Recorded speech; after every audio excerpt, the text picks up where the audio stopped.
Assalamualaikum warahmatullahi wabarakatuh. Waalaikumsalam warahmatullahi wabarakatuh. Anda menyebutkan Quran dan wujud anjing, kera, dan babi. Ada juga yang menyebut kayu, api, dan batu.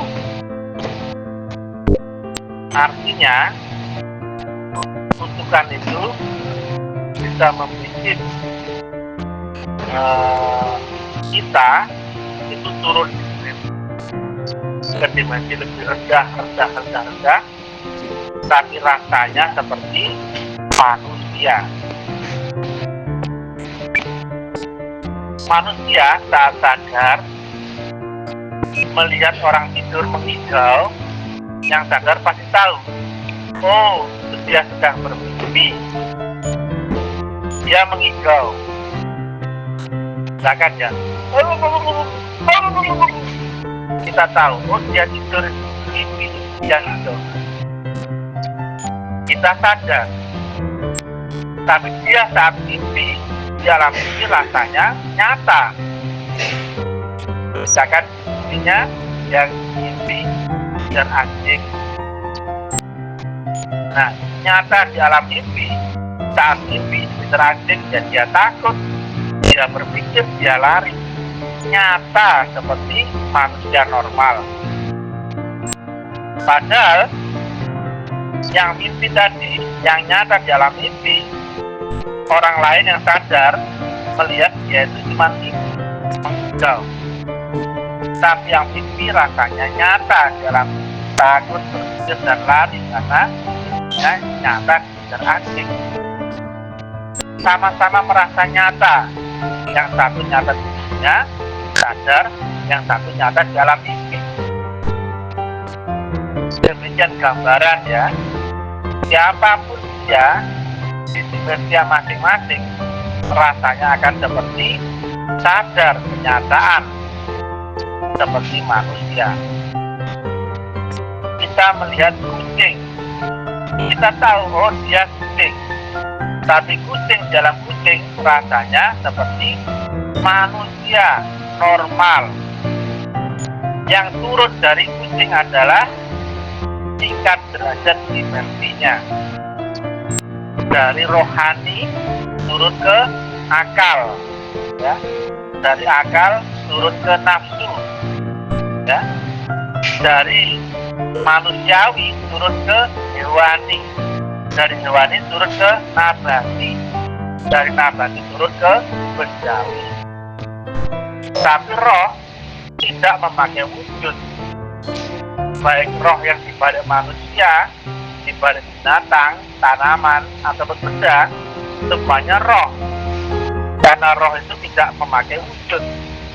Tapi di dunia, roh itu mewujud, ada wujudnya di dunia. Yang roh manusia pun menjadi ada jenis kelaminnya. Demikian juga roh hewan, ada wujud hewannya, ada wujud jenis kelaminnya, dan sebagainya. Ada yang jadi hewan macan, ada kucing, ada terwelu, ada ikan, dan sebagainya. Demikian juga manusia. Ada manusia yang kulitnya putih, ada yang kaya, ada yang miskin, ada yang dengan takdir yang berbeda-beda. Tapi manusia pun beragam, hewan pun beragam, tanaman pun beragam, ya. Demikian juga takdirnya. Tapi semuanya merasa seperti manusia, seperti halnya analog dan antara kenyataan di alam sadar, kenyataan di alam mimpi, dan kenyataan setelah mati, semuanya nyata. Hanya saja hewan dilihat manusia, hewan itu tidak punya akal. Orang mimpi dilihat sama orang yang sadar, dilihatnya orang mimpi itu tidak sadar. Padahal orang mimpi dalam mimpi rasanya sadar. Dikejar anjing pun sadarnya mau lari, takut, ya. Tapi dilihat orang sadar, yaitu mimpi doang. Sama seperti manusia melihat hewan, oh itu hewan. Tapi hewan di dalam hewan, dimensinya rasanya manusia.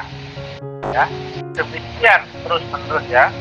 Makanya ada manusiawi, hewani, nabati dan bendawi. Tapi di alamnya masing-masing, semua roh itu mempunyai jiwa. Jiwa mempunyai rasa. Maka setiap roh yang berjiwa akan mengalami kehidupan, baik dalam mimpi, baik dalam sadar, baik dalam kematian, baik dalam manusia, dalam binatang, dalam tanaman, atau dalam benda. Makanya Quran sebutkan kutukan manusia menjadi kera, anjing dan babi, dan juga kutukan dan batu, ya. Artinya apa? Wujud-wujud itu sebetulnya adalah wujud pada dimensi rohaniahnya. Maka mewujud jadi makhluk, karena makhluk itu sifatnya baru, ya.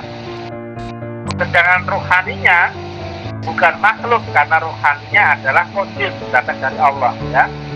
Rohani itu tidak diciptakan, ya, tapi diturunkan, ya, sebagian roh, ditiupkan sebagian roh, ya, bukan diciptakan tapi ditiupkan sebagian dari Allah sendiri. Maka semua roh, ya, satu roh itu qadir, datang dari Allah sendiri. Yang ciptaan itu menjadi makhluk, menjadi berwujud, wujud manusia, wujud monyet, wujud buah semangka, wujud sepatu, wujud kadal, wujud buaya darat dan sebagainya. Itu makhluk, ya. Tapi rohnya bukan makhluk tapi qadir, ya. Nah, bagi orang sadar tahu kalau temannya mengigau, ya.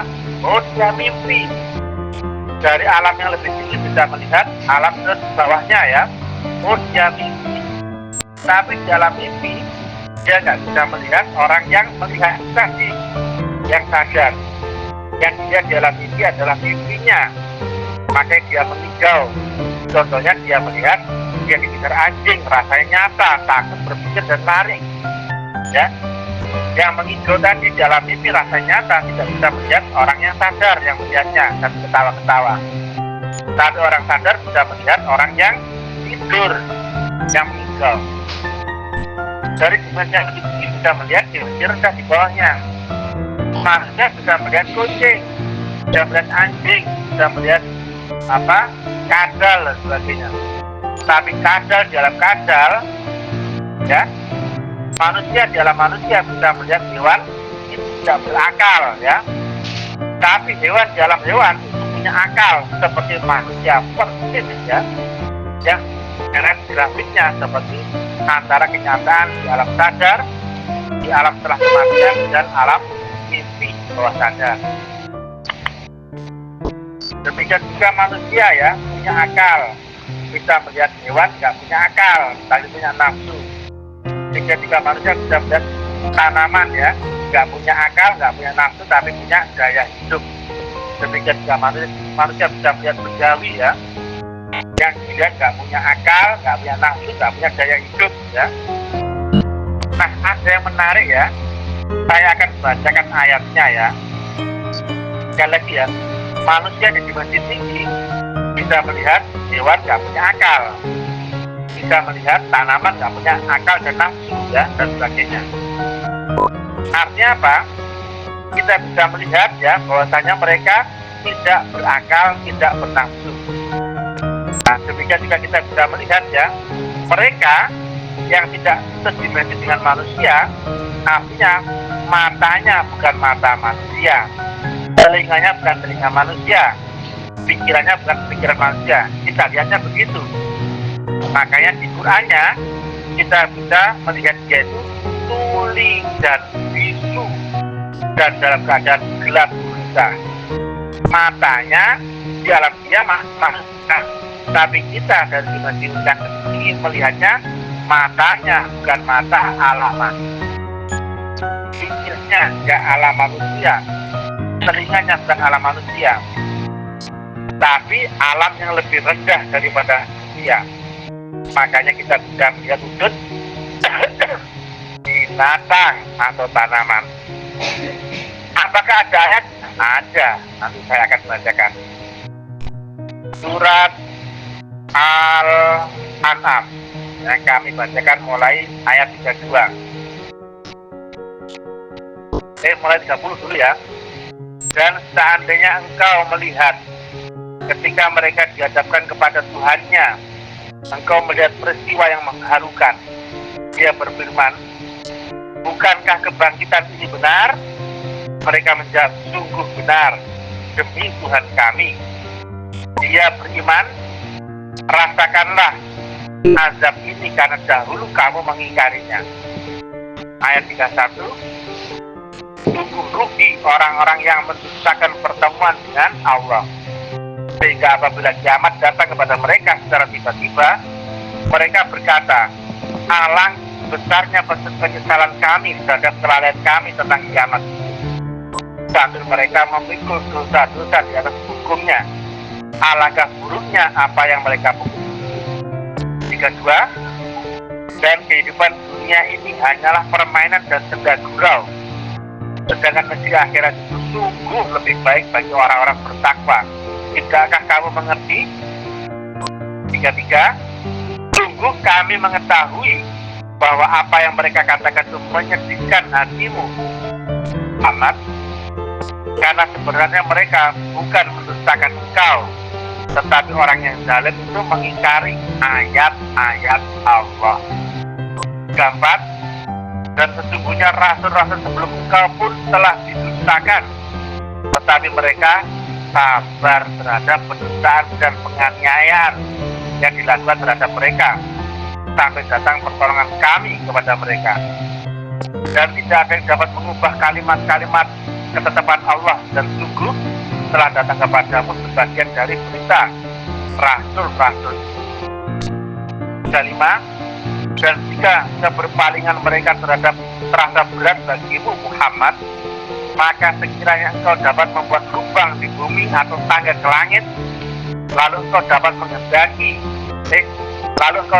mendatangkan mukjizat kepada mereka, maka buatlah. Dan sekiranya Allah menghendaki, tentu Dia jadikan semua mereka mengikuti petunjuk. Sebab itu jangan sekali-kali engkau termasuk orang-orang yang bodoh. 36, hanya orang-orang yang mendengar sajalah yang mematuhi seruan Allah, dan orang-orang yang mati telah akan dibangkitkan oleh Allah, kemudian kepadanya mereka dikembalikan. 37, dan mereka berkata, mengapa tidak diturunkan kepada Muhammad mukjizat dari Tuhannya?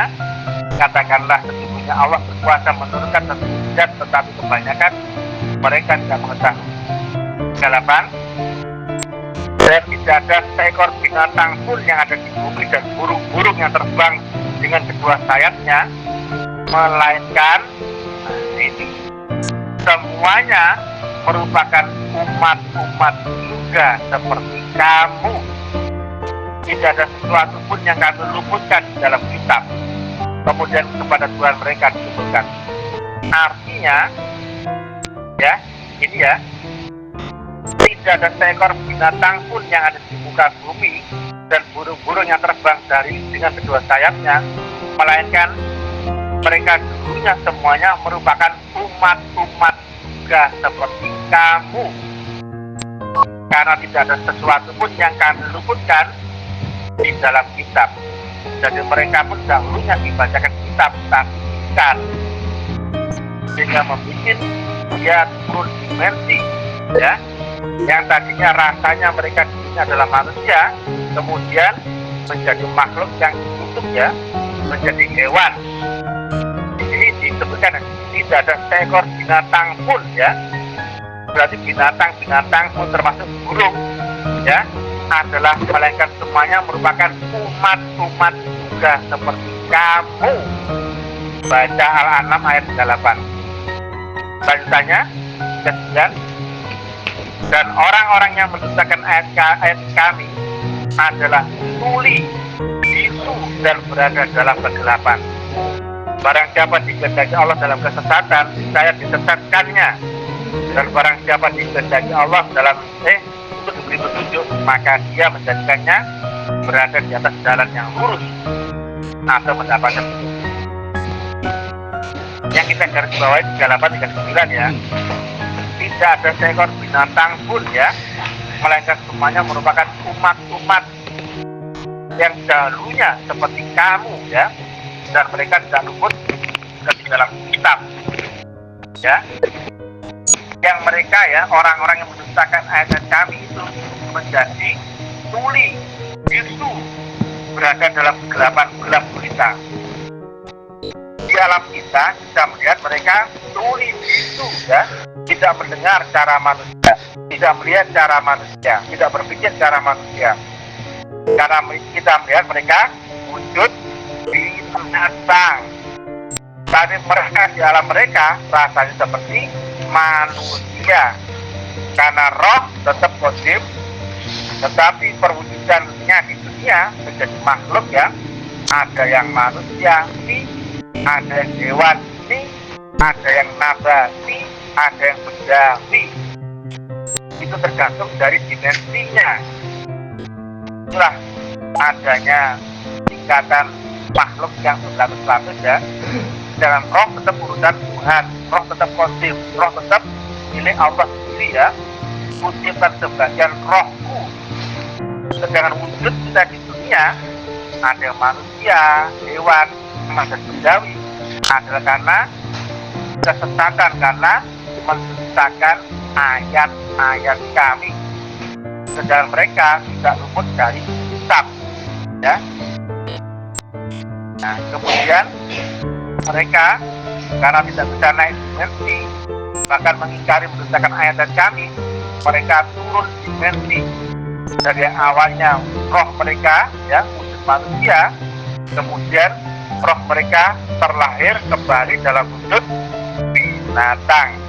Makanya kita melihat dia di alam kita adalah tuli, tidak melihat dengan mendengar dengan telinga manusia ya, buta, tidak melihat dengan mata manusia. Itulah gambaran bukan tempat kembali yang rendah. Dalam Quran yang lain, ayat yang lain menyebutkan kera, anjing dan babi, dan juga besi, kayu dan batu ya. Jika kita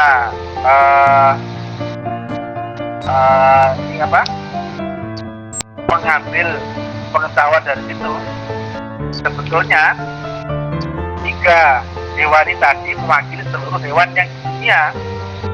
Hanya saja kalau disebutkan semua di dalam mushaf, maka mushaf akan menjadi kebun binatang. Ada kucing, ada cacing, ada kelabang, ada tokek, ada cicak, ada apa yang disebutkan, maka Quran menjadi kebun binatang. Jadi juga kalau Quran menyebut benda-benda semuanya, maka Quran menjadi ensiklopedi. Maka cukup disebutkan bukan anjing, kera dan babi, dan juga kayu, besi dan batu.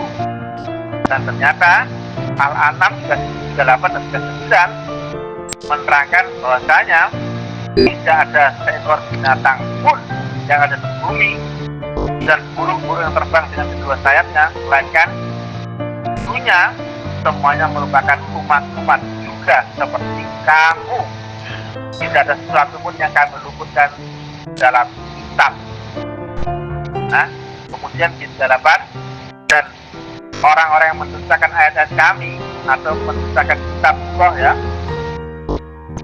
adalah tuli bisu ya, dan berada dalam gelap gulita.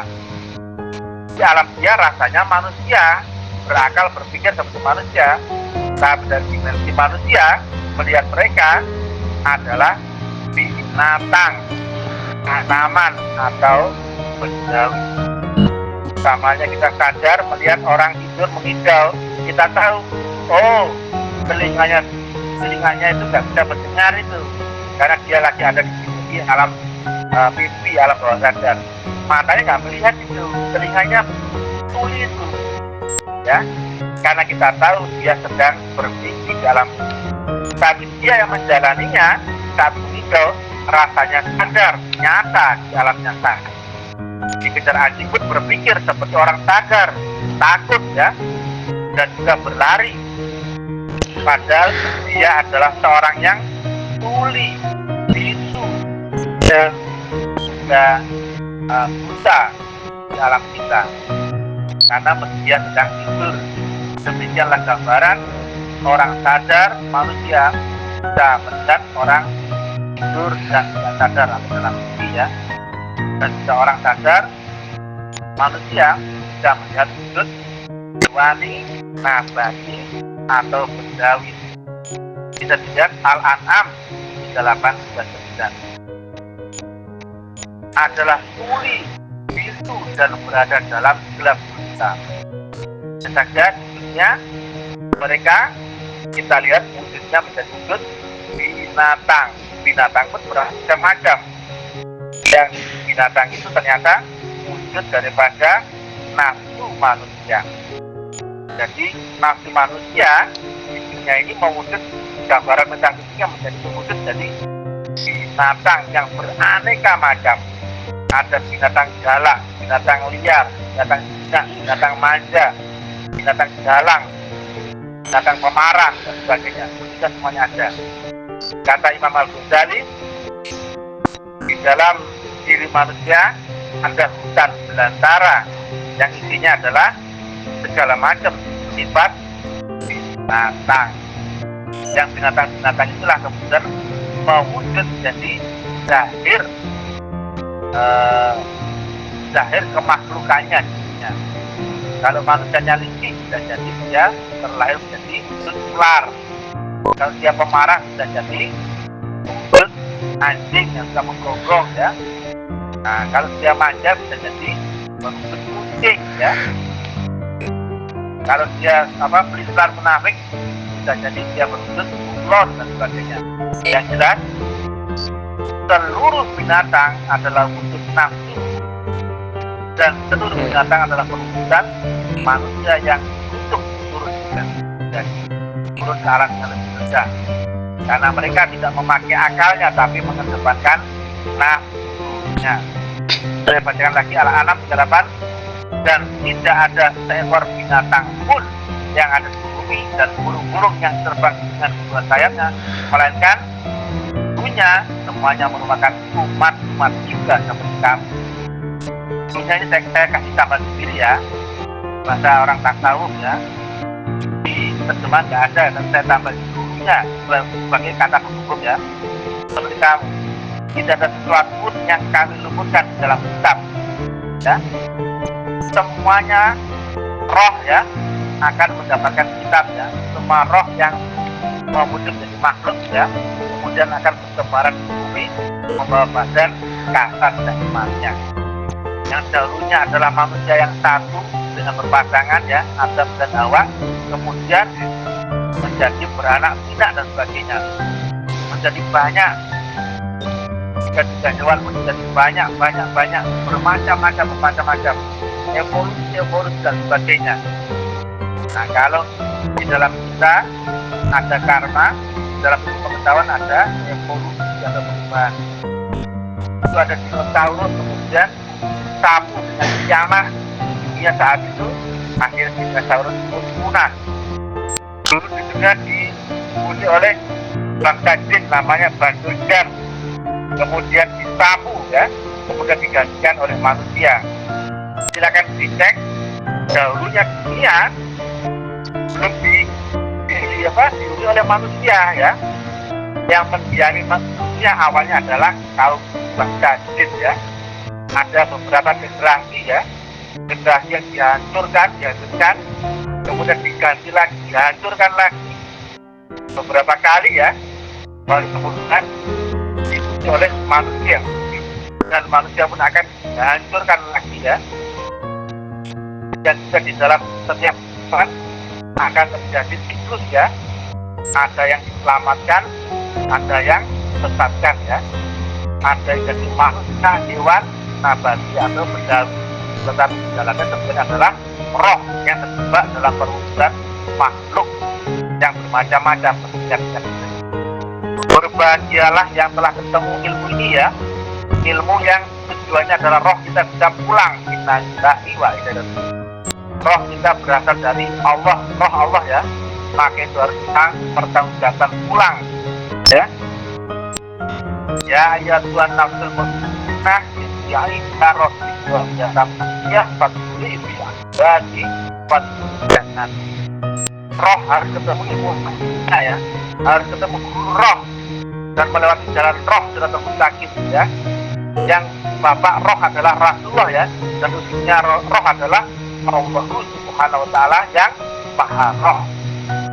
Untuk bulu bikin kafah yang mana rohan Al-Baqarah 28. Maka itulah jangan cuma belajar ilmu syariat pakai saja ya, ilmu akal, belajar ilmu roh, ilmu hakikat diri kita manusia yang hakikatnya itu roh, karena roh lain bisa kembali pada yang maha roh dalam bimbingan guru roh Al-Kahfi dan ya dalam bimbingan Allah, Rasul dan Ulil Amri Minkum ya, lewat jalan dan cara wasilah Al-Maidah 35 dan lewat talinya An-Nur 35 ya, dan lewat metodologi agama atau tahrikat yang cara sukun jalan dan caranya.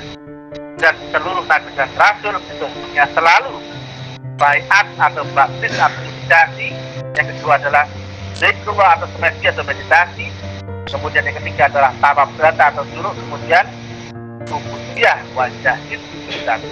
Setelah ketemu jalan caranya dan itulah metodologi yang bilang ya. Silakan kalau nggak mendapatkan metodologi agama, silakan siap-siap nanti setelah mati, siap-siap akan menjalani kehidupan yang rasanya terlahir sebagai manusia kembali, tetapi ya kan akan dilihat orang yang diberi senjata itu bisa jadi kau adalah wujud binatang, bisa jadi kau berwujud tanaman atau benda, tapi kau rasanya seperti manusia ya, tapi jika dari dimensi atas kau tuli, buta dan itu dan ada dalam gelap sisa yang sebagaimana diterangkan di Al-An'am 8 dan 9. Ini tentang praktek Thariqah Naksabandiyah Ahmadiyah dalam kebangkitan agama tauhid dalam pemberontakan zaman. Diterangkan di dalam Quran, kau telah mengalami kehidupan kematian berulang-ulang ya, dalam berbagai wujud, dalam berbagai takdir ya. Kemudian Buddha menyebutkan reinkarnasi, tapi Islam menyebutkan kelahiran dengan membawa catatan amal lauh mahfud. Catatan amal siapa? Ya kau sendiri dengan kehidupan sebelumnya. Kalau kau dahulunya mengedepankan nafsu ya dan mengalahkan akalmu, maka kau akan terlahir sebagai binatang. Kalau kau di dunianya menghamba kepada jin, maka bisa jadi kau terlahir jadi siluman atau jin, tapi rasanya seperti manusia. Jika kau nggak pakai akalmu ya, nggak pakai nafsumu dan sebagainya, makin turun lagi menjadi tanaman atau bahkan menjadi bendawi. Quran menyebut kayu dan batu atau juga kera dan batu. Salam tadi marifat, berbahagia dan ketemu jalan lurus Siratal Mustaqim yang bisa naik dimensi rohaniahnya, yang bisa masuk akhirat sekarang saat masih hidup ya. Ini adalah tentang praktek Thariqah Naksabandiyah. Assalamualaikum warahmatullahi wabarakatuh. Waalaikumsalam warahmatullahi wabarakatuh.